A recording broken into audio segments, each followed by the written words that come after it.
Comment parler de la guerre d'Espagne? Plusieurs possibilités.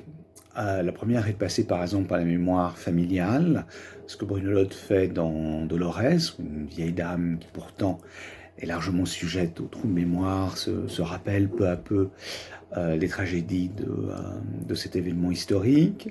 L'autre est de passer par Guernica, par exemple, à la fois le massacre donc du village basque et l'œuvre de Picasso, la fresque que Picasso fera pour l'exposition universelle 1937.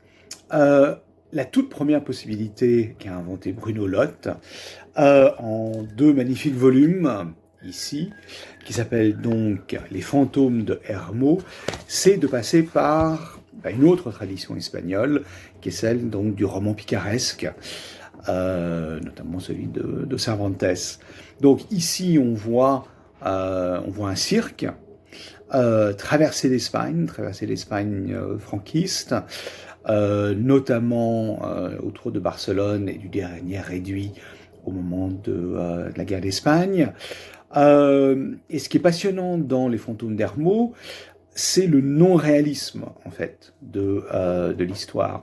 C'est-à-dire que Bruno Lott passe réellement par des fantômes, qui sont les fantômes de l'enfant, les parents, que l'on va suivre, qui vont l'aider à créer des tours de magie. Et la question, c'est un peu, est-ce que la magie pourrait sauver de la terreur? On va suivre à travers ce cirque toute une série, toute une galerie très impressionnante de personnages, des amoureux, des fiers à bras, des magiciens, voilà. Et on va passer par tous les stades de la comédie, de l'humour, du drame sentimental, sur fond d'histoire tragique, et particulièrement l'histoire de l'anarchisme que Bruno Lott mettra en Espagne d'ailleurs à d'autres moments. Voilà, une magnifique lecture autour de la guerre d'Espagne, Les fantômes d'Hermo, Bruno Lott, volume 1 et 2.